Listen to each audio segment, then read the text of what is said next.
Hey everybody, what's going on? Hexlex here. I got another Master Duel video for you all. So today we're coming back to Sprite, good old regular Sprite. I've covered some variants of it before already this season, Tri-Sprite and Synchro Sprite, but this is just good old pure Sprite, which is still an excellent deck and one of my favorites, although I do tend to like the more out there variants a little bit better. But in any case, we are now coming to the deck with Swap Frog being at 2 as well as Sprite Jet being at 2, but I think Swap Frog actually ends up being the slightly bigger hit here than Jet going to 2. That might seem weird for like a Sprite deck. You would think one of the Sprite cards would be a bit bigger of a hit, but honestly, the Jet itself is like, it's a lot better here in Pure Sprite than it is in the other Sprite variants, but at the same time, being able to open with Swap Frog is exceptionally powerful in Pure Sprite for a couple of reasons. One of the main ones being that if you open with Swap Frog, and then like pretty much, you know, any Sprite monster, you can set up a line that allows you to effectively search a Max C, and while it didn't come up all the time, it was still very, very useful, and there were a lot of times where like, you know, that search for a Maxi was enough of an extra bit of disruption to really ensure that your opponent doesn't do anything you don't want them to on their turn. But more than that, it also just reduces the overall consistency of the deck a little bit. Not so much so that it makes the Swap Frog engine unplayable, not by any means, because more often than not we are just pulling this out of the deck with like a Gigantic and then making plays with it that way. But I do still think it hurts the consistency to a noticeable degree, just not enough one to kill the engine, let alone the deck. I think even if the engine isn't, you know, the ultimately optimal way to play the deck, there is another level 2 engine, like potentially the Dark Beckoning Beast and or Diva engine, something like that, to shore up the difference there. We are very much still liking the Nimble engine though, especially with the 2 Nimble Angler. I talked about this during our Tri-Brigade Sprite video, but for those who are wondering why you play 2 Nimble Angler, not just 1, it's so if you normal summon Nimble Beaver, you can use Beaver to summon an Angler, link those 2 for Sprend to send your second Angler, and then be able to summon the remaining 2 Beavers from your deck. If you normal Beaver, summon a Beaver, use those to make Sprend and send Angler, you're only summoning 1 Nimble Beaver from deck, and you're not net gaining a level 2 body like you would otherwise. So if you're going to be playing the Nimble engine with Sprend in any amount of Sprite decks, I think you should probably be playing 2 Nimble Angler. I think that's pretty much always correct here. It's also, you know, again, this happened more often when Swap Frog was at 3, but it was also nice to be able to open, it is nice still the occasional time it happens to be able to open both Angler and Swap Frog. That's actually just an insane hand. I think we do open that at some point during these games here. So, Sprite, as more stuff gets hit from it, but it still continues to be a functional deck, I find that I'm mostly filling up the slots here with more disruption tools, namely Triple Tactics Talent. I have a full playset in this variant, 3 copies here. I mean, what can I say? I love both this card and Imperm. I'm not a fan of Evenly, although this is a deck that could actually fit Evenly. Like, I don't think it's wrong to play Evenly over Talents, especially if you don't have Talents and don't have your craft materials. That's 100% understandable, and I don't think that Evenly is a bad card to play in a deck like this, but I do think that Triple Tack and Imperm ultimately end up being better because they're still really good going second tools, but they also have a lot of flexibility and are still good going first as well. So I very much like them. The Double Cross I've been using less and less. I could honestly even see ultimately cutting it. There are just the occasional hands where like turn 1 you open with Starter and Smashers, and so still being able to have a good piece of disruption turn 1 to search in those cases is good. And there are also just certain times where like you know you're going to end on an Xyz monster, like either the Melfi of the Forest and the Gigantic, so being able to stick an opponent's monster underneath it. If you know they're playing a certain deck that really wants their cards to go into the graveyard, that might be particularly effective. Same with the ability to steal a monster out of the graveyard or on their board. It's a fine card. Like, it's actually a really good card, but it's not like 100% necessary, and I could see not playing it in the main deck, like for a best of 1 Master Duel format. If I wasn't main decking it, I'd probably just side deck it in like a best of 3 format, but here I'm just going to still stick to the 1 in the main deck. Still have the Melfis, I definitely still think that's right. I still like the little mini Bystial package here. There are some times where it's like the Bystials are a little bit dead because they're not level 2 bodies in any way, shape, or form, and you definitely want to keep the amount of monsters you're playing that aren't level 2 to a minimum, but at the same time, I think that they are definitely still worth it. For the extra deck, I think the only thing I would like to include in here that I don't have is maybe another IP target. Like, I've been cutting Nightmare Unicorn lately in decks that already play both Avramax and Underworld Goddess, just because, like, I find a lot of the time that Nightmare Unicorn just isn't really worth it for the discard in a lot of the decks that I'm playing it in, and that we can just use Goddess with bodies on board to just remove a monster that way.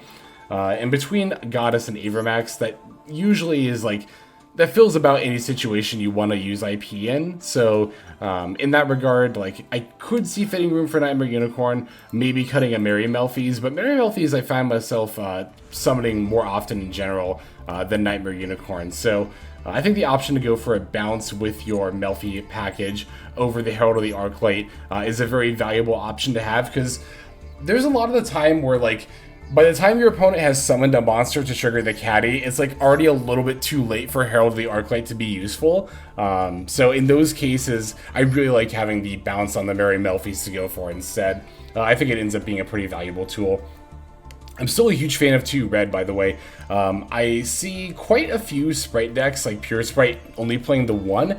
And I think that 2 red is really, really good because it offers you more chances to draw/find it, and also opening with it as a way, as not only an extender, but also, like, pretty much combo insurance, right? Like, having the ability to make sure that your opponent's hand trap isn't going to go through as you're doing your combo is very, very valuable. And a lot of the time what makes Sprite difficult to stop. So I pretty much always would recommend 2 Sprite red in Pure Sprite, especially as stuff is getting semi-limited. We definitely have the room for it at this point. So alright, I think that's going to go ahead and cover it for the list. Now, as always, I'm going to break it down card by card, and then we'll look at some gameplay. So we're on 2 Swap Frog, 1 Ronin Totem, 3 Maxi, 2 Nimble Angler, 3 Nimble Beaver, 1 Melfi Caddy, 2 Sprite Blue, 2 Sprite Jet, 2 Sprite Red, 1 Sprite Carrot, 1 Melfi Penny, 3 Ash Blossom Enjoy Spring, 1 Bestial Magnum Hut, 1 Bestial Druid Swarm, 1 Bestial Baldrake, 3 Triple Tactics Talent, 2 Call by the Grave, 1 Crosshat Designator, 2 Sprite Starter,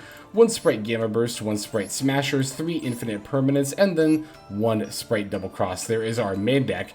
For the extra deck, we're on 1 Herald of the Arclight, 1 Merry Melfi's, 1 Sky Cavalry Centuria, 1 Melfi of the Forest, 1 Onibimaru Soul Sweeper, 2 Gigantic Sprite, 1 Downward Magician, 1 Divine Arsenal, Zeus, Sky Thunder, 1 IP Masquerena, 2 Sprite Elf, 1 Sprite Sprint, 1 Mech Knight Crusadia Avramax, and then 1 Underworld Goddess of the Closed World. That's going to go ahead and do it for our list. Now let's go ahead and look at some games. Alright, our first opponent here is going to be on Tearlaments.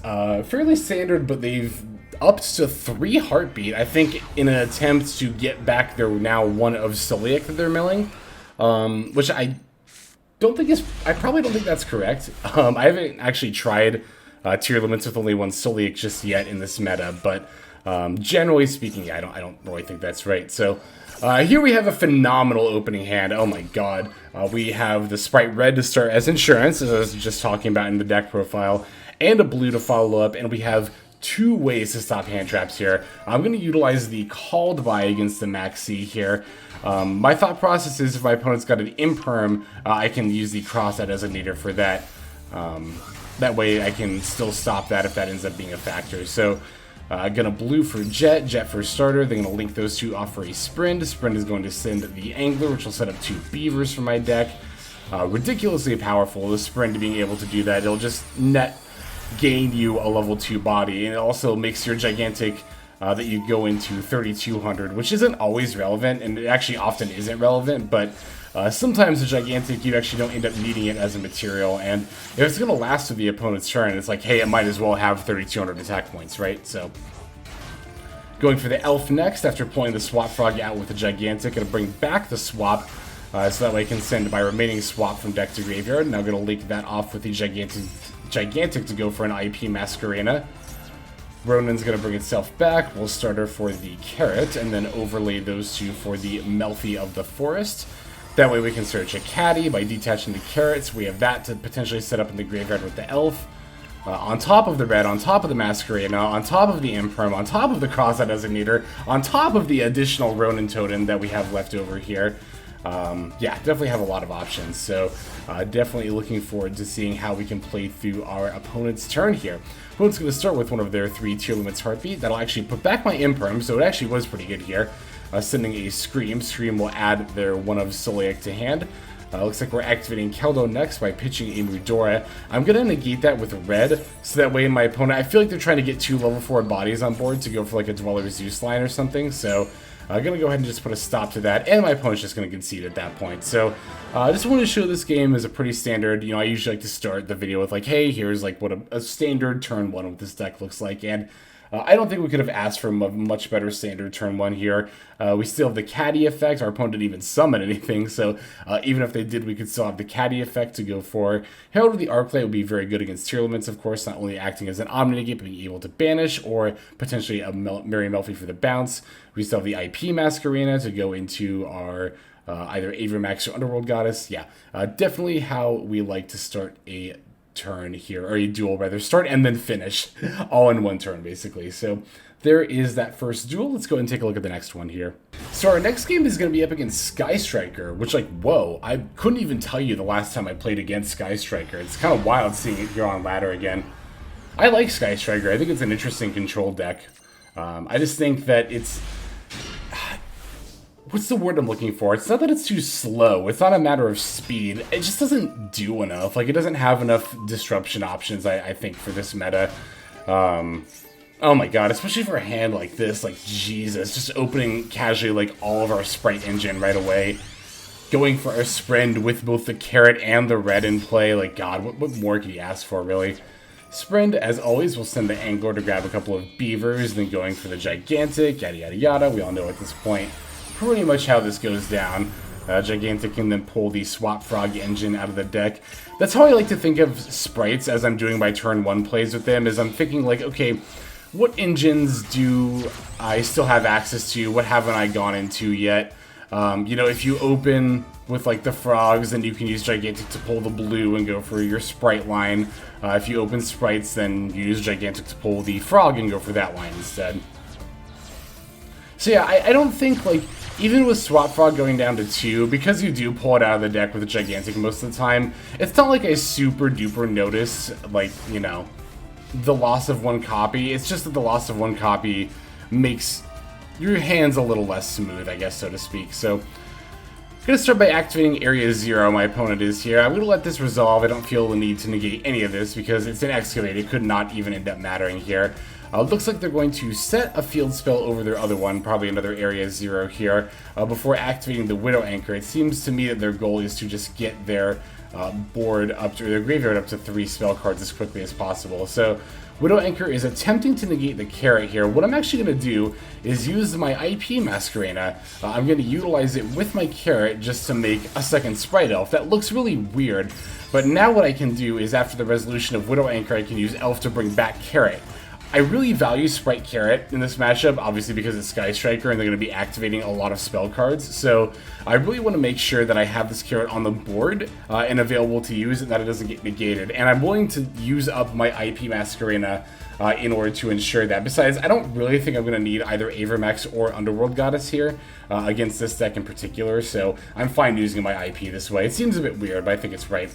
So I end up not even needing the carrot, but I do have an Ash Blossom and Joyous Spring for this Mobilize Engage. But one of the reasons I wanted to make sure that I had a carrot down for when this got Ash Blossom was on the off chance my opponent has like a Call by the Grave or something here. So they don't, thankfully. The Ash Blossom is going to resolve, negating the Engage. Opponent's going to try to Widow Anchor yet again on my Gigantic, but I'm just going to go ahead and chain Smashers. My plan here is to use Smashers to banish the Gigantic they're targeting, banish their face down field spell. At this point, they only have 1 card left in their hand. I still have Caddy, Carrot, and Red to respond with. And then my opponent is just going to concede, I think, at this point, if I recall correctly. Yeah, they just concede here. So, yeah, this is kind of what I mean by saying, like, this is why I'm not thrilled about Sky Striker in this meta. A lot of people were saying Sky Striker isn't good because of Bestials banishing Ray out of the grave, and that actually is yet another factor. But again, I think a lot of it is that they just aren't able to do enough through boards like Tier Limit and Sprite are able to put out. So, cool deck. I very much like Sky Striker. I just don't think it's the best meta for them for multiple reasons there. So, we just still have a couple more games to get into. Let's go into the next one here. Okay, for this one, we're going to be up against Trap Tricks. It's definitely been a minute since I've played against this kind of variant of a control deck, but it's funny, despite being more of a combo deck, Sprite honestly feels like the better control deck in terms of its inboards here. So we have a phenomenal hand here, like one of the best you could ask for going first, but unfortunately we're going to end up going second here. So who's going to start with a Necro Valley, followed by a Trap Tricks Dionea. That's not going to do much besides go for a Sarah, followed up by a couple of back rows here. So definitely still need to be wary of this Sarah. I can, of course, still provide a lot of fuel for my opponent, but wow, do we have a lot of fuel ourselves here. Going to start with a Swap Frog pitching the Nimble Angler. Opponent's going to have a Maxi in response, but I'm going to respond with the Sprite Starter. And fun fact, even if my opponent hadn't chained Maxi, I think I still would have chained the Sprite Starter to my Swap Frog's effect. The idea being that I want to get my Sprite Carrot in play ASAP to make sure that I can have some, again, more insurance for my plays on my turn here, as my opponent is likely going to be on a couple of back row that can mess me up. So Swap Frog is going to resolve, sending the Ronin. Summoning a couple of Beavers, going to special the Sprite Blue. I'm not concerned about giving my opponent draws. Like, I think the worst they could summon, or the worst they could draw, rather, against me is like an Ash Blossom, and that's not really something I'm concerned about at all. In this situation, opponent's going to Trap Trick in response to summoning of Sprite Sprend. I'm going to allow this to resolve. I would much rather stop whatever the Trap Trick gets, which in this case is going to be Torrential. Also, something interesting to note here, that you don't necessarily see during a replay, but when I summon something like Sprite Sprend in this case during this duel, right? Normally when you summon a monster with an effect that activates, well, when it's summoned, you immediately get the prompt to activate the effect because priority is being passed to you. But sometimes you might not get it right away. Sometimes your opponent gets it first, as my opponent was getting here. This means your opponent has a counter trap card, because unless they have a counter trap card, you will always get asked if you want to activate the effect before your opponent has a chance to respond. But because counter traps activate at spell speed 3 and have the potential to negate the summon and therefore the effect, in those cases your opponent will get an opportunity to get priority first. So this back row is very likely some sort of Solemn card, probably Solemn Judgment. So I'm making plays moving forward under that assumption, right? I'm going to start by, rather continue by specialing the Sprite Red here. So here's another thing too. My opponent's going to special the Mantis and use the effect to swap out that Torrential for another back row from hand, and then use Sarah to set this Floodgate Trap hole. But if you read these cards carefully, although they allow my opponent to set spell and trap cards in their hand and or deck, they actually don't allow them to activate them during the turn they're set. So I think my opponent misplayed here, because this Torrential was set by Trap Trick, which does explicitly state that it can be activated this turn. But Mantis, if you read it, it does not say that. Sarah, if you read her, it does not say that. So my opponent bounced back their Torrential that they were able to use to set a couple of cards that they're not able to use. So now I only have this like one, assumedly Solemn, some variant of Solemn Judgment, some counter trap to worry about that. And the counter trap, you know, there's not going to really be one that's like an AoE type of effect, so I know it's only going to be able to stop one thing, so I'm not concerned about it. I'm just going to keep making plays, and I think my opponent ultimately realized this too, as they're now going to concede. And I think that's really important to keep in mind, especially in situations like this where you're playing against a deck that has a lot of back row, is to not only watch when priority is getting passed to your opponent, but also keep in mind, based on that information, what they are and aren't able to do. Like, this is a case where I think a lot of people would just give up. I think a lot of people would see like, oh my god, they started with the Necro Valley and a bunch of back rows. Trap Tricks went first. How am I supposed to come back when a trap deck is just able to set a bunch of back row? But having knowledge of how that deck typically plays and knowing what your opponent is able to do based on the information that they are feeding you is key to playing through board states like this and winning duels like this. So definitely, I think a lot of information to be gleaned from this game here. We do still have one more game to look at, so we'll go straight into it now. And our final duel is going to be a mirror match, an almost exact mirror match. Literally the only difference between mine and my opponent's main decks is that they're playing one droplet instead of the third Imperm, which seems a bit odd to me, but maybe they don't have the third Imperm yet and they're subbing in a droplet from the, the bundle there. So we can take the first turn, opening Swap and Ronin, despite Swap being at 2. Funnily enough, I opened Swap quite a bit, despite saying like how, you know, less often you're going to end up opening it, so. Get to special the swap, set up the red for insurance, normal and nimble beaver, go for the angler and the sprint line. Sprint is going to send the angler, special a couple of beavers. This is typically how I like to start my sprite plays because, again, it's going to allow me to get an extra level 2 body in play before I go for the gigantic here. Alright, Gigantic is going to, since I already started with the Swap Frog engine, going to pull a Sprite Blue out of the deck instead, so I can get that engine online.